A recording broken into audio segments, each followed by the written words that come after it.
Bate-papo das 6. Oferecimento Uniscan, diagnóstico por imagem.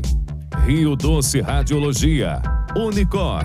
Conquiste e proteja seus bens com a Pagoto Corretora de Seguros e Consórcio. Seguro e consórcio de tudo para todos. Peça sua cotação. Medicina de primeiro monte em Linhares é na Unicor, um centro avançado de diagnóstico por imagem e fisiologia endovascular, acreditado para tratamento de TAV. Somos especialistas em angioplastias complexas e tratamento do infarto agudo do miocárdio, além de diversos procedimentos de neurointervenção, com equipamentos de última geração e uma equipe altamente qualificada. A Unicor é referência no tratamento de oclusões coronarianas crônicas. Unicor, unidade do coração do Espírito Santo. Sua vida é feita de momentos. Momentos em família, momentos de sonhos, momentos de conquistas, momentos de realizações. E para todos os momentos você pode contar com a Pagoto Corretora de Seguros e Consórcio. Há mais de 25 anos, parceira das melhores operadoras de seguro e consórcio do país. Pagoto Corretora de Seguros e Consórcio. Seguro e consórcio de tudo para todos. Centro Linhares. Ligue 3371-2000 e peça a sua cotação.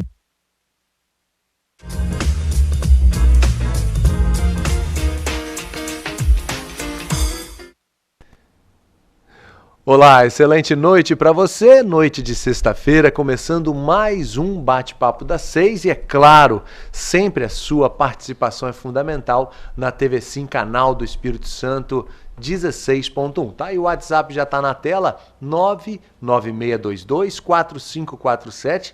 Você vai poder fazer questionamentos porque é uma aula de história o que vai acontecer aqui nessa próxima hora. Gente, porque hoje o tema é o aniversário de 29 anos da Serliges. O que é a Serliges? Vamos saber um pouco mais. Conta a história do município, o nosso patrimônio. Vamos ter depoimentos também falando, no geral, do que é um patrimônio histórico e como ele deve ser preservado, como ele deve ser apresentado para a sociedade, como os mais novos podem aprender um pouco mais. E para isso, estou recebendo o Reuber Nascimento, presidente da Serliges, e a Zilá Maria Sabaini, diretora da Serliges. A Serliges, gente, foi fundada em 29 de abril de 1992 e reconhecida de utilidade pública pela Lei Municipal 1924, em 26 de agosto de 1996. A casa é uma associação civil de caráter cultural e científico, que tem por objetivo o estudo da história, geografia e ciências afins, especialmente no que concerne, claro, ao nosso lindo município de Linhares. Professora Zilá, boa noite. Que honra receber a senhora e o senhor Reuber aqui no Bate-Papo das 6. Vamos falar muito de história nessa noite? Vamos falar da história de Linhares, né? E da fundação da Serliges. Bacana. A Serliges é um marco cultural para Linhares. A história está sendo montada, né? Pesquisada, propagada, arquivada pela Serliges. Que bacana. E a gente vai falar mais sobre isso. Reuber, boa noite. Prazer receber o senhor também aqui no Bate-Papo das 6 na TV Sim. Boa noite a todos da TV Sim, todos os linharenses, em especial aos membros da Serliges e os que não são membros da Serliges, completando 29 anos. Quando falamos da Serliges, nós estamos falando da seccional regional de Linhares, do Instituto Histórico e Geográfico do Espírito Santo. Essa casa que foi fundada por Maria Lúcia Grossi Zunti, Terezinha Durão Costa, Arlene Campos, assessorado por muitas outras pessoas, com participação de Dr. Nelson Darby de Assis e muitas outras pessoas que compuseram daí para frente a sua primeira diretoria, que perpetua até os dias de hoje. E são pessoas realmente que fazem parte da história de Linhares e que, como guardiãs, graças a Deus, tiveram essa grande ideia e isso vem seguindo adiante. E Para quem é novo na cidade, tem muita gente nova chegando para morar em Linhares. Para quem já é de Linhares, mas sabe pouco da história, é realmente um lugar para a gente aprender um pouco mais, não é isso, professor Helber? Segundo Maria Lúcia Grossi-Zunti, só se ama o que se conhece. E a história de Linhares, ela é bem fragmentada. Nós tivemos um norteador, que é o livro de Lastênio Calmon Júnior, Vultos, Fatos e Lendas de Linhares. Seguido do panorama. Esse aí é uma bíblia, eu estava falando fora do ar. É uma bíblia para a gente, no meu fato aqui, 40 e poucos anos, para a gente que frequentava a biblioteca pública, era para a gente se aprofundar na história, era com esse livro fantástico. Panorama Histórico de Linhares, da Maria Lúcia Grossi-Zunti, está na 2ª edição. Seguimos também com o Guia Histórico e Geográfico das Ruas de Linhares, feito pela Serliges. Também, muita gente não sabe, a gente vai falar sobre isso, sobre nomes de ruas também. O porquê, né, de cada rua tem um nome, a homenagem, quem foi essa pessoa, muita gente não sabe. Então nós temos o norteador. Como Linhares tem uma história riquíssima e fragmentada, é interessantíssimo nós termos esse norte. E hoje eu fico muito orgulhoso porque faço parte já da 2ª gestão na presidência daquela casa, né? E nós recebemos todo o público-alvo, do infantil ao universitário. E, segundo a professora Arlene, a gente fica muito feliz porque, segundo ela, o nosso público-alvo seria o infantil. Porque eu cresci sem ter conhecimento da história de Linhares. Hoje eu posso falar para todos os senhores, eu sou um leitor assíduo da história de Linhares. Eu tenho esse norteador. E com muita clareza, sou estudioso, até reclamado pela minha esposa, que a minha cabeceira tem 10, 15 livros, tudo que se refere a Linhares, inclusive aquelas personalidades que por aqui passaram, e que tem os diários, como Dom Pedro, a Princesa da Baviera, o Frei, etc, etc. Isso é o norteador. Então, com esse fragmento que a gente faz essa junção para que possa estar passando para o infantil e todos os outros a riquíssima história de Linhares. Bacana demais. E você vai participando. Se você tem alguma pergunta, no 996224547. 996224547, perguntas relacionadas, claro, à história de Linhares, e vale a pena. O professor Azila, a gente estava falando também, e realmente a gente conversa, é um programa que daria para mais de 1 hora, mas a gente tem que resumir, trazer alguns fatos históricos também. A gente vai falar onde funciona a Serliges, se está aberta, se não está na época de pandemia para visitação, mas vamos falar aqui, pegando de Dom Pedro um pouco, por que veio, né, para a criançada que está em casa agora acompanhando, qual foi o trajeto que ele fez, as homenagens que tem até hoje em Linhares, se é que tem homenagens, conta um pouco dessa história. Dom Pedro morava no Rio de Janeiro. Ele era amigo do comendador Rafael. Aí o comendador Rafael veio morar em Linhares e se apaixonou por Linhares. E uma rua hoje leva o nome dele. Aí ele se apaixonou por Linhares e vivia convidando o Dom Pedro a vir a Linhares. Ele falava tanto da Lagoa de Paranã e falava porque as terras do comendador é onde é hoje Comendador Rafael, é o Guache, região ali. É aquela região toda. E o Dom Pedro II, ele era um amante de caçadas. Inclusive, na viagem que ele veio... Não, deixa eu voltar. Aí, de tanto convidar, ele aceitou. Mas ele não veio em missão, em missão oficial. Ele veio, ele tinha ido ao Nordeste... E, na volta, ele deixou a comitiva em Vitória e veio. Olha só. Ele veio de canoa, de Aracruz, subindo o rio. Depois passou na Lagoa Aguiar e veio a cavalo, chegando aqui à noite, às 10 horas da noite, chegando em Linhares.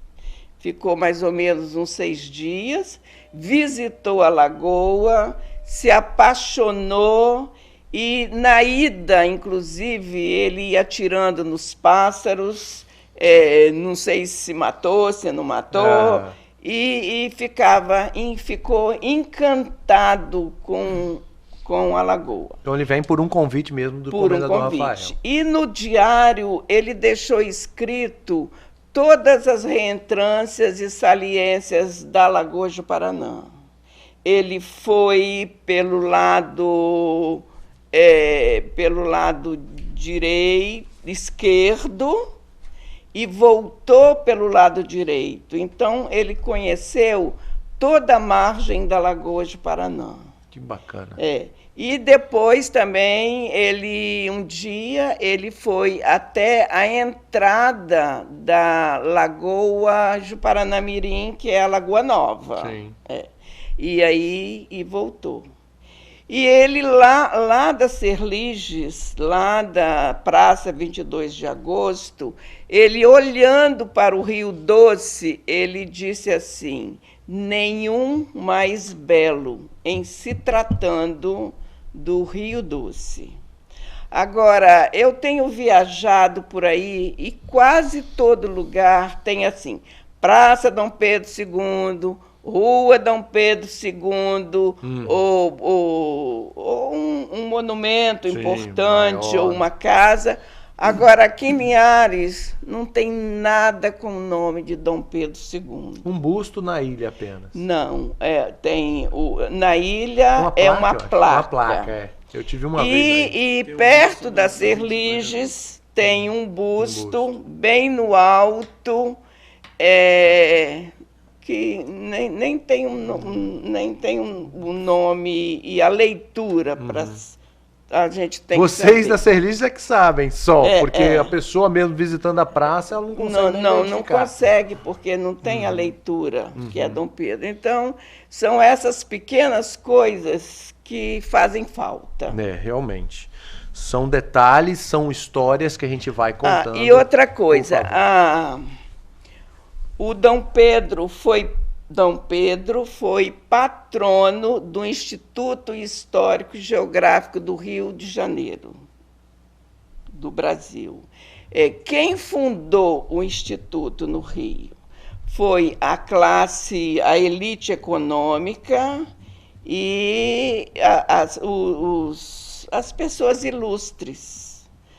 Eles fundaram numa época em que o Brasil ainda tinha muitos portugueses aqui e não estava consolidado ainda como nação.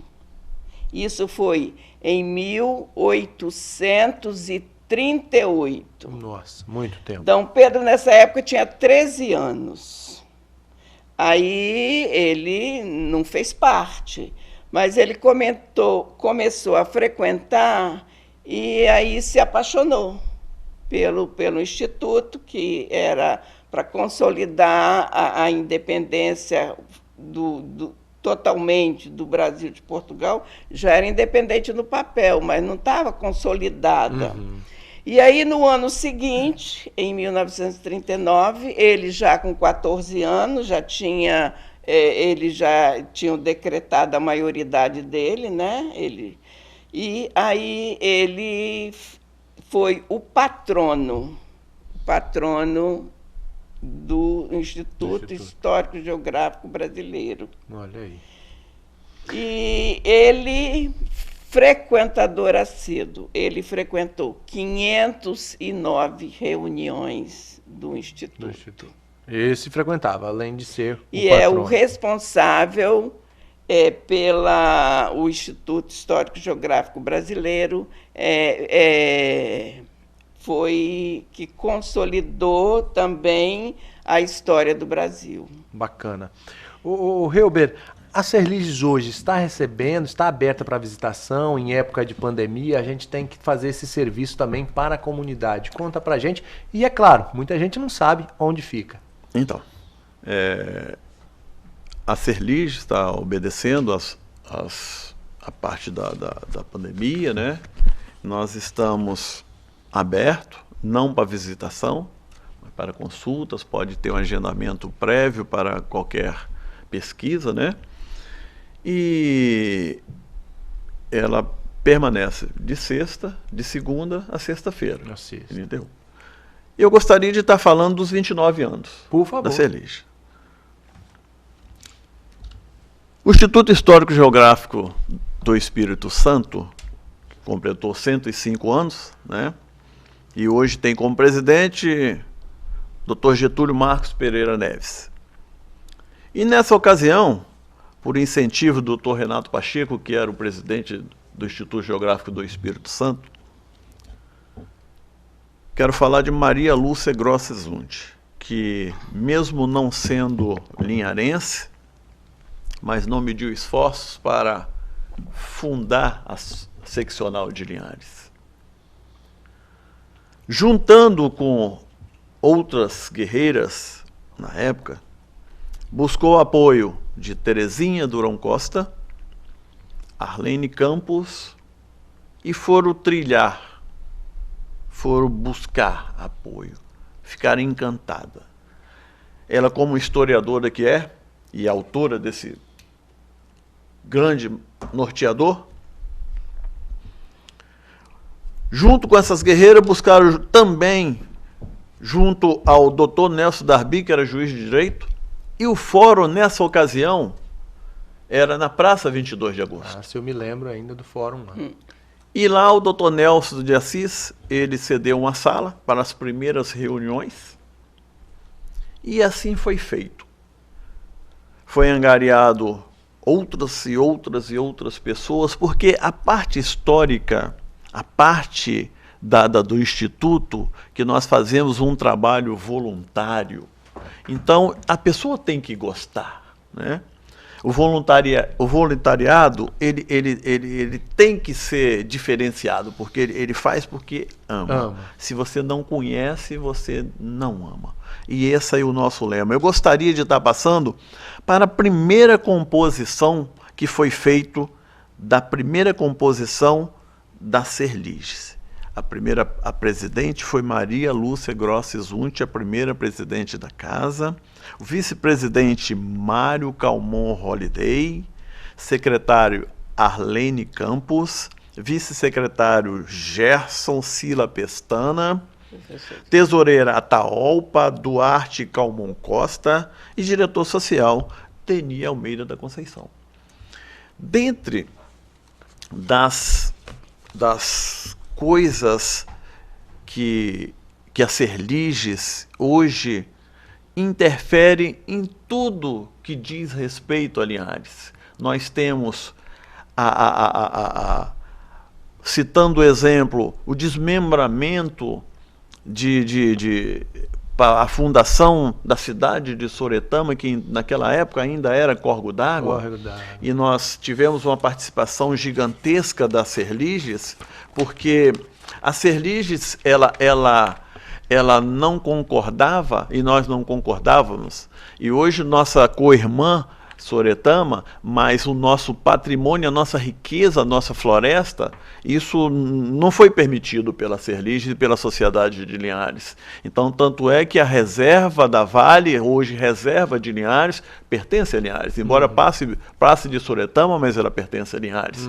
Então, a nossa co-irmã Soretama, e como também Bananal e muitos outros, também uma tentativa de desmembramento de Bananal, etc., tudo isso passa pela Serliges. A não concordância com a construção da Prefeitura Municipal naquele complexo arquitetônico que é a Praça 22 de Agosto também tem a participação da Serliges. E muitas outras coisas, como tombamentos e etc., que aquela casa, a antiga Casa da Câmara, que hoje pertence que hoje está de posse da Serliges, é o único patrimônio tombado que nós temos pela municipalidade.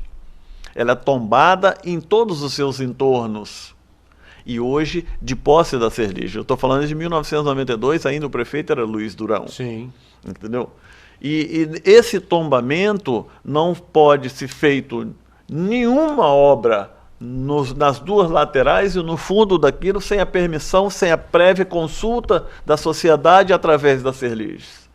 Então, foi impedido que fosse feito também a prefeitura naquele complexo arquitetônico que é a Praça 22 de Agosto, que é o nosso marco zero. Bacana. E a Serliges hoje recebe todos a classe estudantil. Mesmo nós já vamos para quase 2 anos dessa pandemia, nós já estamos ultrapassando os 33 mil visitantes naquela casa. Fantástico. E já tivemos paralisação de vários anos, 2 anos para construção, agora mais 2 anos na pandemia e coronavírus. Então são 33 mil pessoas visitaram aquela obra. Que por lá passaram. Bacana. Vamos fazer um intervalo. Eu tenho também alguns depoimentos sobre patrimônio histórico.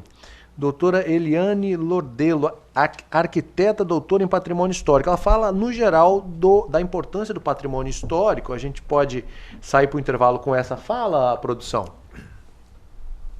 Quando eu fazia o doutorado, eu morava no sítio histórico de Olinda. Então, eu peguei um ônibus da Universidade Federal de Pernambuco para o sítio histórico de Olinda. E ao meu lado veio um rapaz que fazia design na mesma universidade e ele falou assim para mim, eu não gosto de Olinda porque eu não vivo no passado. Daí eu disse a ele, olha, Olinda também não vive no passado. Olinda traz para o presente 470 anos de história. E é assim que eu vejo o patrimônio, como uma seleção de coisas que você guarda, preserva, conserva, por seus passados, para que todos os futuros possam conhecê-lo. Tá, então, a valorização do patrimônio, como a doutora Eliane também coloca aqui. Preservar para que outros possam conhecer também. Não é isso, professora? Muito bacana. Deixa eu fazer um intervalo, então. Tem muita conversa ainda hoje. Eu tenho imagem do trânsito aí, produção? Tá aí, o trânsito vai fluindo muito bem. BR-101. A Avenida Samuel Batista Cruz, as suas laterais também muito tranquilo. Enfim, a gente vai para o intervalo e daqui a pouquinho a gente vai tentar também trazer a parte do jornalismo, o novo mapa de risco. O governador Casagrande deve anunciar em instantes também, através das redes sociais, dos canais do governo do estado, o novo mapa de risco que terá validade para a próxima semana. A BR-101, que era chamada, eu lembro, quando criança, de Federal, né, professora? Antes era Marechal Rondon. E aí o nome, aí como ela era recém-mudada de lugar, porque passava no centro de Linhares. Olha aí, não era onde é hoje. Não era onde é hoje. Aí depois estão na rodovia federal. Agora, aí fizeram a escola Emir de Macedo Gomes. Olha, era uma novela para se chegar à escola estadual, o acesso.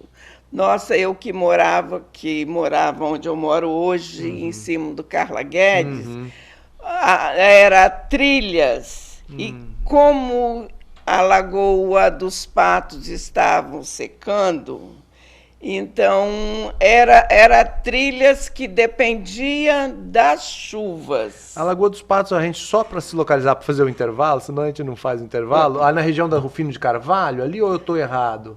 É onde atualmente é a prefeitura. Então. Hotel Prate pode ser considerada que era o Talveg, a parte mais funda da lagoa. Agora, ela se estendia até a Comendador Rafael. Nossa. E se estendia além da Marechal Rondon. Bacana. Então vamos fazer um intervalo, depois a gente retoma esse assunto e outros mais. Bate-papo das 6 volta já já e a sua participação é fundamental. 99622-4547.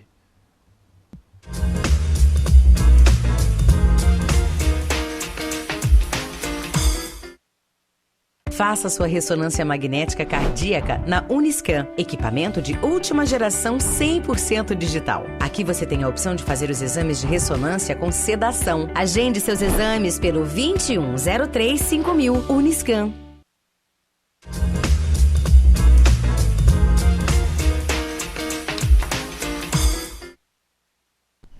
Já estamos de volta com o nosso bate-papo das 6, claro, agradecendo o seu carinho, a sua audiência. Estamos ao vivo no Facebook e também na Rádio Sim FM 106.1.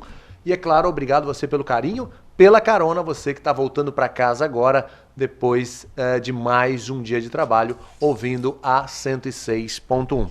Ô Helber, fala um pouquinho do patrono. Você quer falar sobre a questão do patrono? Explica um pouco mais também quem é, os porquês, por favor. Mais aula de história para você que está em casa. Então, nas primeiras reuniões, já na iminência de montar a seccional, Maria Lúcia, etc. Então, o primeiro passo foi onde, quem, aonde, data, qual seria o patrono, e por unanimidade foi escolhido o patrono da Serlige, o senhor Joaquim Calmon, seu Quinca Calmon.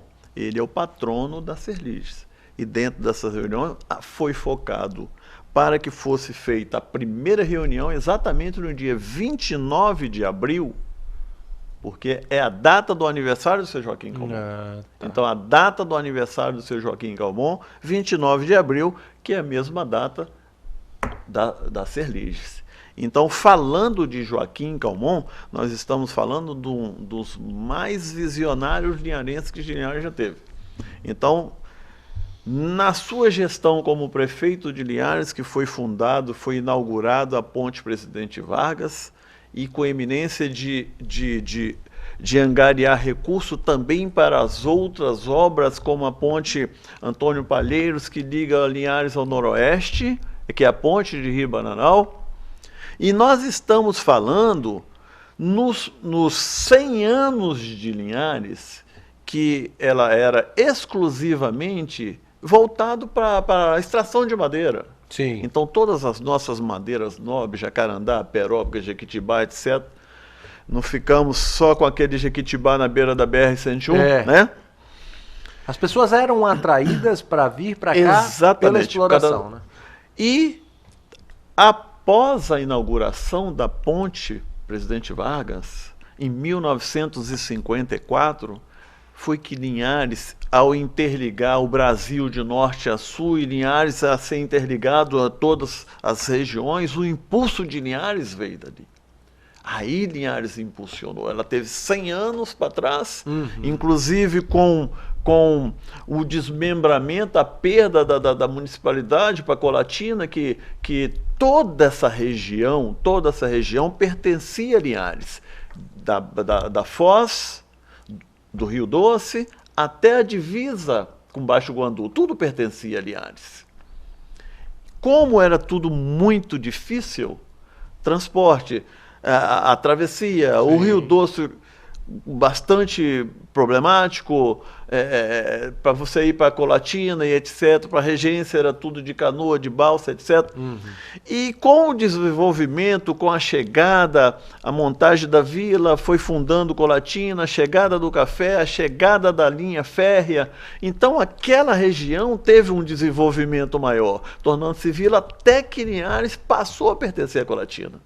Entendeu? Então nós ficamos de 21 a 43, foi quando Linhares desmembrou novamente de Colatina em 43, mas ficou de 21 a 43, e antes disso muitos políticos de Linhares, vendo aquele progresso, levaram tudo para lá, levaram a Câmara Municipal, as sessões da Câmara, e saiu de Linhares para poder ir em sessão da Câmara de canoa. Entendeu? Então era muita dificuldade. Então, de 54, após a inauguração da ponte, foi muito interessante que Linhares teve esse impulso.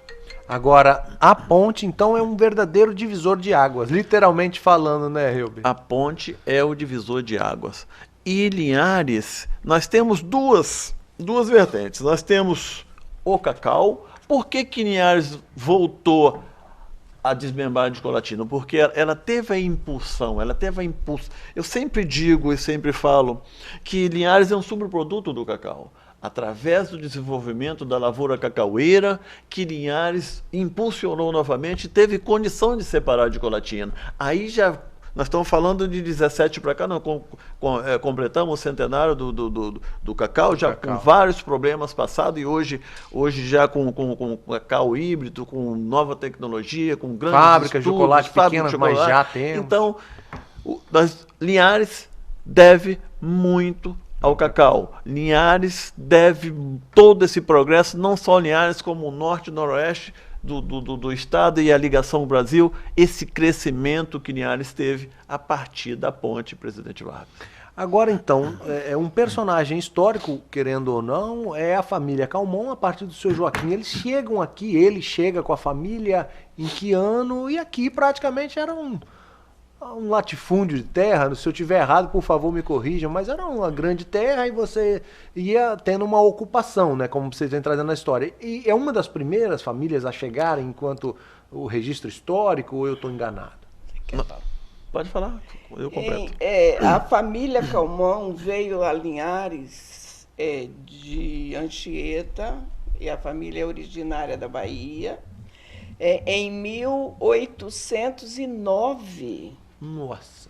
Então, todos os Calmons de Linhares são descendência de João Felipe Calmon, que a fazenda deles ficava onde é a Federal lá.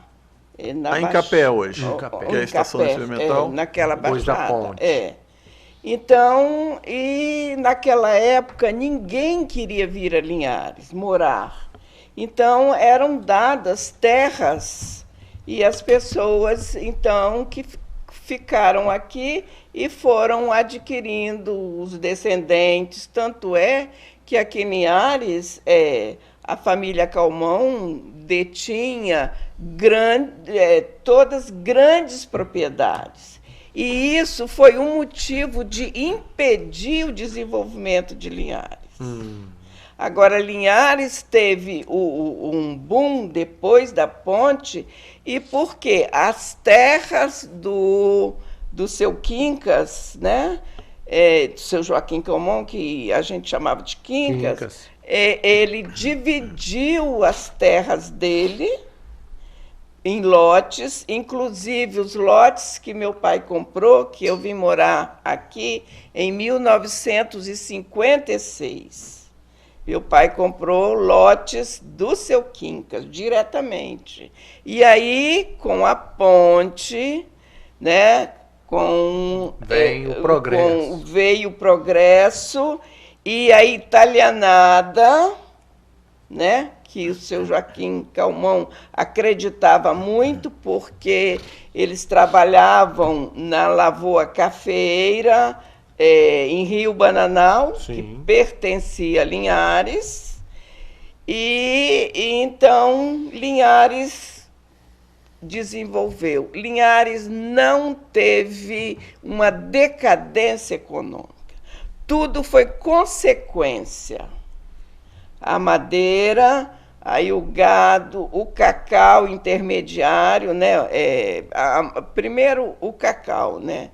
O cacau é que deu também a independência, a separação de Colatina. Eu devo estar fazendo esse registro, esse relato, né, que um grande visionário que chamava Nestor Gomes, então na ocasião ainda era secretário, né, e depois ele passou a ser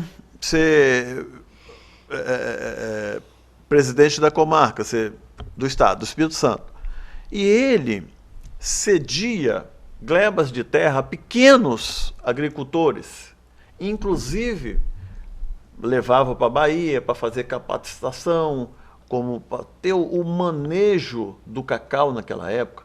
Foi quando, da vinda, já nós estamos falando agora da vinda de Filogônio Peixoto, que foi o primeiro que fez o plantio em alta escala do cacau em Linhares. Então, na Fazenda Maria Bonita. Na Fazenda Maria Bonita de Filogônio Peixoto. Então, essa plantação em alta escala deu-se com Filogônio Peixoto na Fazenda Maria Bonita e muitos outros que vieram junto com eles. Junto com ele. Então, o cacau é um grande impulsionador do desenvolvimento de Linhares. Bacana. Ó, tem gente participando também, não botou o nome aqui. Boa noite, parabéns pela entrevista, aula top e magnífica. E só lembrando que há uma homenagem a Dom Pedro II no bairro Interlagos, com o nome de rua. Eu acho que tem uma, né? No Interlagos. Legal. Pois manda seu nome também. Você que está participando aqui, valeu pelo carinho, pela audiência também, participando com a gente. O Hilber, quem quiser contribuir com a Serliges, o que a pessoa deve fazer? Se ela tem um relato histórico, olha, meu pai deixou um relato histórico que eu penso ser importante, eu gostaria de estar compartilhando com vocês. Isso é importante, é válido?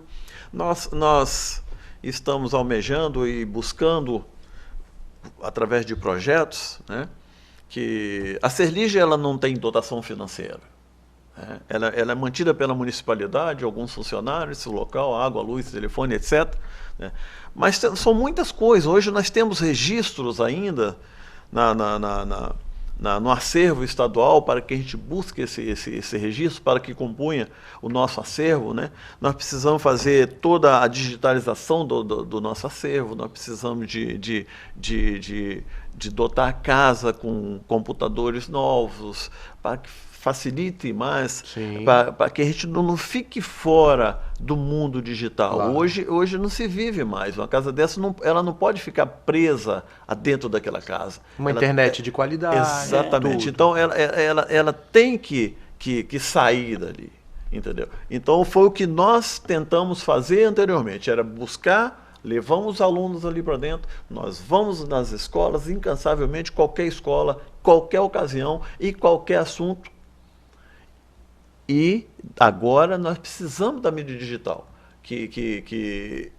para a gente disponibilizar. E qualquer que seja relato, como nós temos uma história fragmentada, tem muitas pessoas que acham, mas tal livro não fala da minha família. Existem coisas que você pesquisa e não acha, existem coisas que estão na nossa gaveta que você não propaga e fica para você. Sim. Então aquilo que fica só para nós, ela deixa de ser propagada. É verdade. Então é por isso que esse é o incentivo de cada um. Como é bonito e interessante você chegar com a história lá na Serlige aqui. Não, lá nós recebemos tudo que diz respeito à história de Linhares. Então isso é fundamental para que a gente reescreva. Então hoje já tem foi lançado um livro da Milena Fratelli, A Nova Face. Porque a gente é muito comum, porque os primeiros habitantes de Linhares, então foram aquelas famílias, Calmon, Pedrinha, Nogueira da Gama, Machado, etc. Então está dando outra face a outras famílias, etc. Esse livro da Milena é interessante, que ele cita outras pessoas que não fazem parte desse clã, dessas famílias tradicionais, das pioneiras, das pioneiras, entendeu? Mas que estão fazendo alguma coisa. Porque nós não estamos falando só de linharense. Todos aqueles que vivem aqui e gostam de Linhares, há muitas pessoas fazem parte da Serlige, briga, busca, pesquisa e realmente não nasceram em Linhares. Então, para mim, eu acho que linharense é aquele que vive aqui e briga por essa terra, briga no sentido de fazer ela ficar melhor. Esse é o interessante. Legal. É o Marcos de Souza que participou falando da rua lá no bairro Interlagos. Deixa eu falar aqui, o Valdir está perguntando então, é fato que a ponte Florentino Avidos era para a travessia do trem para São Mateus e que a ferrovia começou a ser construída na margem esquerda do Rio Doce? Sim, mas em Colatina. Em Colatina, que é essa ponte. Mas que essa estrada não foi concluída. Mas essa ponte, a primeira ponte de Colatina, que atravessa a cidade, que liga o centro de São Silvano, passava o trem antes. Isso aí eu tenho. Bacana. Valdir, tá aí respondido sua pergunta. Obrigado também. Mas não era em Linhares. Não, era em Linhares de Colatina. Inclusive, na ocasião, com relação à passagem documental, etc., para Colatina, como se foi muitos documentos, foi a Câmara, foi tudo para lá, se comemorava 22 de agosto, a data 22 de agosto, que é a data da emancipação política de Linhares. Então se comemorou isso muitos anos em Colatina também. Aí até Tanto hoje é que ficou 22 de hoje. agosto. Não As tem duas fato cidades. histórico nenhum em Colatina que registre 22 de agosto. E permanece até hoje como a data de Colatina também 22 de agosto. Outra questão que eu acho muito rica no município são alguns nomes que são homenageados em ruas também. E tem um tal de alemão, de Hans Moser, no bairro Conceição, a avenida fica lá, né? Quem foi esse alemão, professora? Helber, fala você. O Helber fala um pouquinho. Resumido, porque senão a gente tem outros fatos também. Não, eu posso porque falar. é até uma pronúncia difícil e um nome diferenciado de uma avenida de Linhares. Eu não cheguei a conhecer, mas quando aqui a gente chegou, não tinha nenhum médico em Linhares. Então, era tudo na farmácia dele. Ele fazia tudo. Teoricamente? Ficava perto da Praça Nestor Gomes, que hoje é a Praça dos Correios que a gente fala. Mas Primeiro farmacêutico de Linhares, a gente pode falar? Pode. Eu acho que pode, sim. Porque até então não tinha ninguém. E vem parar aqui... Porque doutor José, doutor Joel já vieram mais bem adiante. no final no e começo. ele vem parar em Linhares. Vem parar em Linhares, não sei como. Sensacional. Para o linharense e os que viviam aqui, né? Seria muito difícil, né? Você fazer uma pronúncia Hans Mogens. Então, quem que é o cidadão? Lá o seu João. João Alemão, pronto. E ficou João Alemão. O nome era João Alemão. João Alemão. Todo mundo conhece só conhecia o João Alemão. Ia falar Hans Mogens. E aí a avenida leva o nome no bairro Conceição. Mas que a maioria não sabe quem era, quem Inclusive, é citado nesse Guia Histórico Geográfico das Ruas de Linhares. Esse guia eu estava folheando aqui fora do ar, é sensacional, cita praticamente muitas das ruas e avenidas da cidade, onde começa, onde termina, e fala também quem foi essa pessoa, a importância dela para o município de Linhares. Que bacana, que legal. Deixa eu ver se a gente tem aí a produção, mais um depoimento, presidente do Instituto Histórico Geográfico do Espírito Santo, o Getúlio Pereira Neves, ele vai falar um pouquinho e daqui a pouquinho a gente volta também, tem mais bate-papo das 6. A gente ouve o Getúlio e vai direto para o intervalo.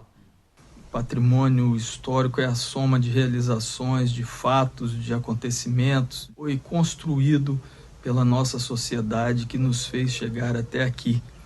O patrimônio histórico, artístico, cultural é direito da sociedade assegurado na Constituição Federal. Sendo assim, o poder público tem a obrigação de dar acesso a esses bens ou a essas realizações, mas a população tem a obrigação de manter esses bens, de conservar esses bens, de tal maneira que eles possam estar acessíveis a todos e possam nos suceder, ou seja, estarem acessíveis a quem virá depois de nós. O patrimônio histórico não é só o patrimônio arquitetônico, mas também todas as outras realizações culturais, sejam elas literárias, pictóricas, fonográficas, fotográficas, etc. E também a soma dos nossos costumes e das nossas tradições. Nesse sentido, é que todos nós somos responsáveis pela conservação do nosso patrimônio histórico, para que possamos bem usufruir dele no processo diuturno de construção da nossa identidade.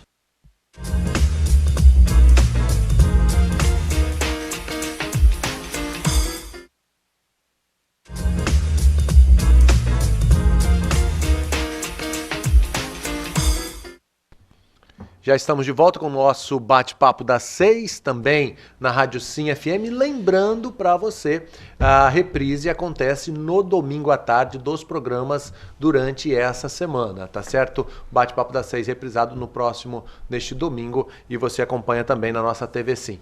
Gente, eu tinha falado sobre o pronunciamento do governador, ele segue acontecendo, e a informação só que chega, não tem ainda a divulgação oficial do mapa, é que nenhuma cidade está em risco extremo mais no Espírito Santo. E o mapa vai ser divulgado e, claro, a gente vai divulgar também nos nossos telejornais, nos nossos canais de comunicação. A gente segue com o papo aqui.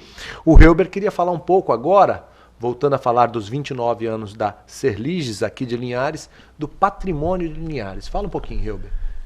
Então, nós temos citado na lei orgânica do município de Linhares, como patrimônio, nós temos a Igrejinha Velha, Praça 22 de Agosto e o Mirante, a Ilha do Imperador, o Farol de Regência, o Delta do Rio Doce, o Cais do Porto do Rio Doce, o Cais do Porto das Pedras, aonde Dom Pedro aportou em 1860. Esse eu não sei onde fica, então... Esse Cais do Porto das Pedras, ele por privilégio meu, ele fica em frente à minha casa, mas nós ainda vamos torná-lo visitável, que hoje ainda não está, mas foi ali que Dom Pedro, em 1819, quando foi feita a primeira perspectiva de Linhares, a Banda do Rubim, e encontrado por Maria Lúcia Grossi Zunti na Biblioteca Municipal do Rio de Janeiro, na Biblioteca Nacional, essa obra que eu chamo que é a Certidão de Linhares, né, que foi feito esse relato como prestação de contas nesse levantamento, e aqui relata muito bem aqui o complexo arquitetônico da Praça 22 de Agosto, com a igrejinha ao fundo, e aqui é a junção do Rio Doce com o Rio Pequeno, o Rio Juparanã, que foi onde Dom Pedro aportou. É aqui que é o Porto das Pedras. Hoje eu tenho até um privilégio que eu moro em frente. Vejo isso aqui todo dia. E aqui foi muito bem feito, né, essa coisa, e no esforço incomum da Maria Lúcia, muitas viagens ao Rio de Janeiro, ela descobriu isso, e é lançado no seu livro, que nós chamamos que é a Certidão de Linhares. Que legal. No Marco Zero, que é a Praça 22 de Agosto. Muito bacana. Então, um pouco do patrimônio também da nossa cidade. E a professora Zilá também gostaria de falar um pouco da identidade, né? E é importante, todo povo, toda cidade tem sua identidade, né, professora? Linhares, como ela se desenvolveu muito, ela se perdeu no seu próprio desenvolvimento. Em 1800, Linhares era habitado pelos botocudos, né? E esses botocudos, eles não tinham morada fixa.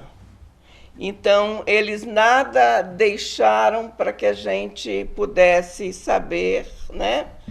Porque não tinha cabanas, não tinha nada.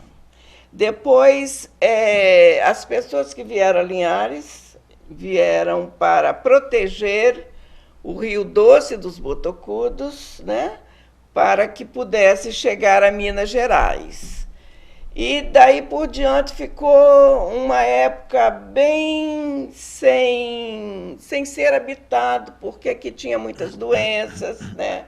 Tinha malária. Os botocudos parece que não eram fáceis. Que não eram fáceis, eram perigosos mesmo, atacavam.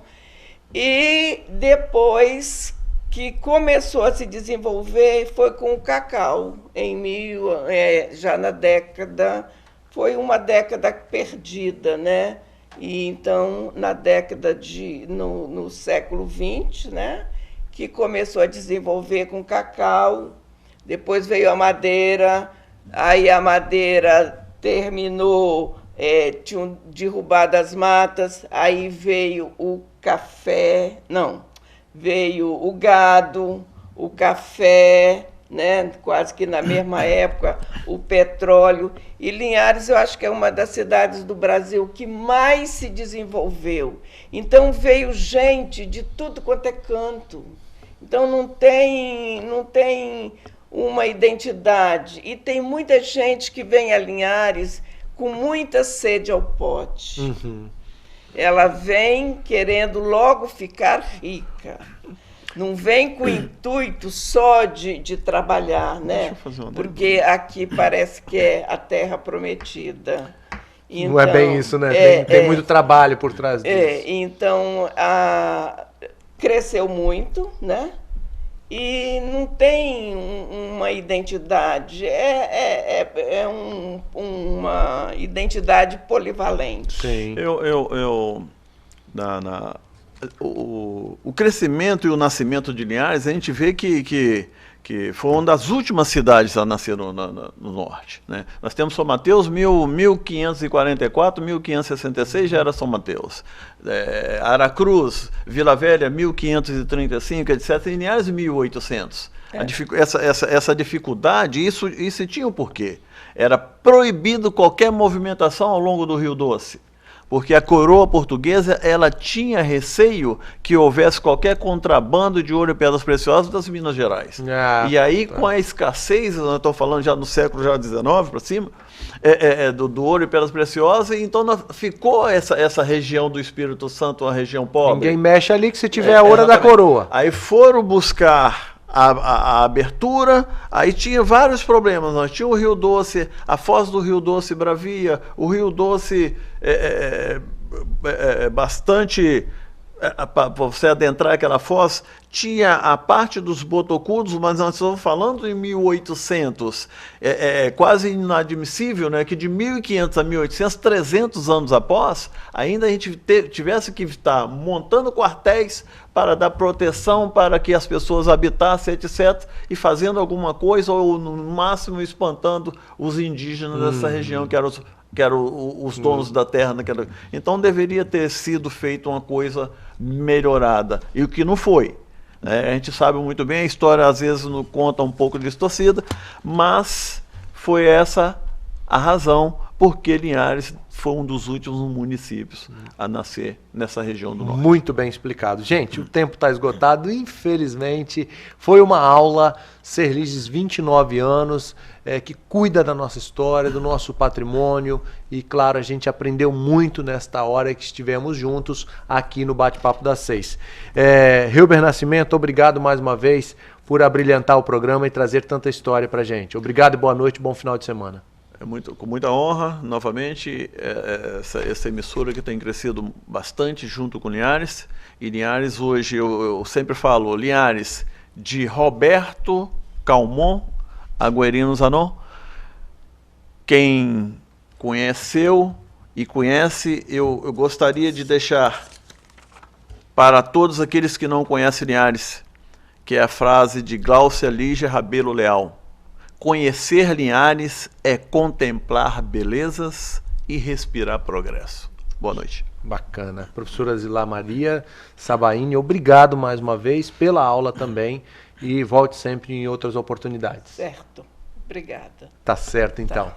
Gente, essa edição do Bate-Papo das 6 fica por aqui. A reprise no domingo à tarde. Obrigado você que nos acompanhou também na Rádio Sim FM. Desde já, um ótimo final de semana e um forte abraço a todos. Tchau, tchau.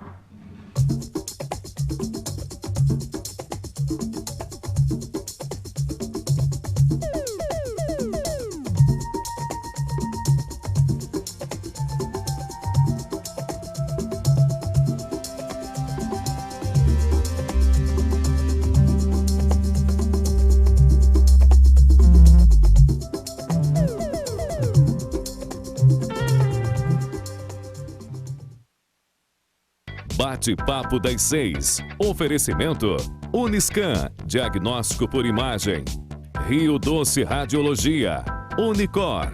Conquiste e proteja seus bens com a Pagoto Corretora de Seguros e Consórcio. Seguro e consórcio de tudo para todos. Peça sua cotação.